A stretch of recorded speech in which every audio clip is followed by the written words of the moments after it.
l'hôpital Jeddah et il travaille il est réceptionniste, à la réception.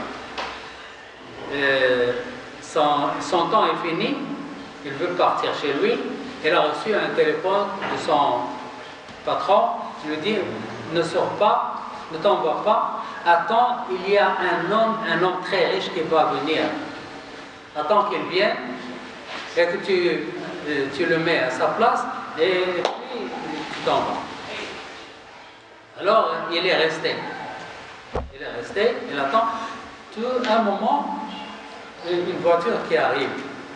Une grande voiture, toute neuve, qui brille. Et bien sûr, elle est très chère. C'est comme une maison. Et lui, il regarde la voiture qui arrive et il regarde sa voiture. Sa voiture, c'est une petite voiture vieille. Et il fait la comparaison. Voilà la voiture. Ça, c'est quoi ça? Et voilà les gens qui vraiment qui vivent. Moi, je touche des sous. Je suis toujours coincé. Je ne touche pas bien. Ma voiture n'est pas bien. Ma vie n'est pas comme il faut, etc. Et puis le chauffeur est descendu, le chauffeur est vêtu comme un PDG d'une grande entreprise. Il est venu chez le réceptionniste et il a marqué le nom, etc., les informations, et puis il va chercher son maître. Et voilà le maître qui est sorti de la voiture dans une chaise roulante. Le chauffeur pousse la chaise. Et lorsqu'il arrive, l'employé a remarqué que le boss, le big boss, n'a pas de jambes, il a un seul jambe. Elle dit Marhaba, qu'est-ce que vous avez? Et le big boss commence à pleurer. Il dit je suis venu pour couper la deuxième jambe. Il a déjà coupé la première jambe et maintenant il est venu pour couper la deuxième jambe. Alors là, l'employé est revenu à lui-même et lui dit quelle est la valeur de cette voiture sans jambes? Et quelle est la valeur de la vie sans jambes? Alhamdulillah, j'ai mes jambes, j'ai ma voiture, j'ai mon emploi, j'ai les sous que je touche sont très bien. Alhamdulillah. Vous voyez? Alors quand vous comparez vous-même avec les autres, vous connaissez la bonté d'Allah subhanahu wa ta'ala, la faveur d'Allah subhanahu wa ta'ala, les bienfaits d'Allah subhanahu wa ta'ala, et vous l'aimez. Oui.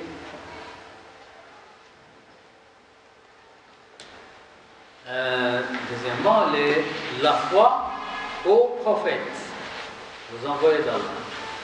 Les prophètes sont des gens intermédiaires entre Allah subhanahu wa ta'ala et les gens. Bien sûr, il y a une chaîne. Il y a Allah subhanahu wa ta'ala qui envoie Jibril au prophète et le prophète aux gens. Alors, le droit ou le devoir du prophète, c'est de nous montrer Allah subhanahu wa ta'ala et nous montrer la voie au paradis. Et il y a une fois, Omar al-Khattab a rencontré le prophète sallallahu alayhi wa sallam et ils se sont salués. Vous savez que la main du prophète sallallahu alayhi wa sallam est très douce. Elle est très douce. Lui, il est très fort, mais sa main est très douce. Omar est géant, est fort, sa main est très dure. Alors, lorsqu'elle a embrassé la main du prophète sallallahu alayhi wa sallam, elle a senti la douceur du prophète sallallahu alayhi wa sallam. Elle lui dit, tu vois, messager d'Allah, je t'aime très fort.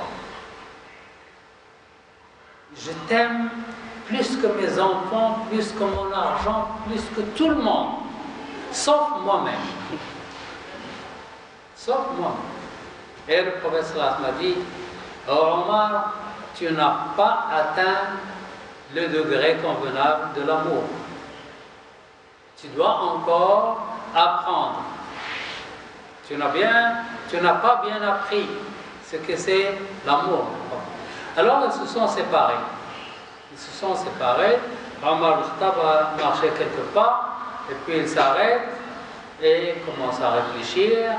Puis il est revenu chez le prophète.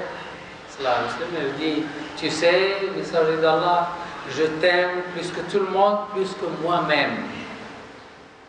Alors le prophète sallallahu alayhi wa sallam a dit, maintenant tu as atteint le degré que tu dois atteindre.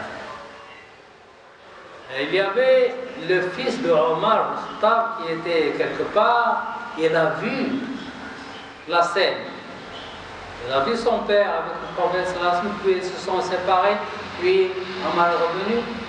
Et il a demandé son père, il a dit tout à l'heure, tu étais avec le prophète, et puis vous vous êtes séparés, puis tu es revenu, qu'est-ce qui arrive? Il lui dit, lorsque je me suis séparé de lui, j'ai fait un calcul. J'ai dit, j'ai fait un raisonnement. J'ai dit, moi,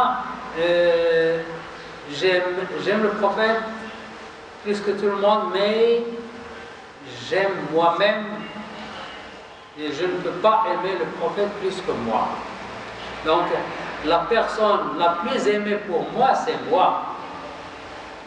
Et qu'est-ce que je veux pour moi? Qu'est-ce que je veux? Le paradis. Qui montre au paradis? Le prophète.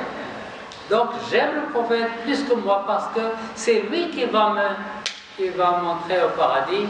C'est lui, c'est grâce à lui que je vais me réjouir là-bas au paradis. Donc, je l'aime plus que moi-même. Et il est revenu, il a dit, je t'aime plus que moi-même.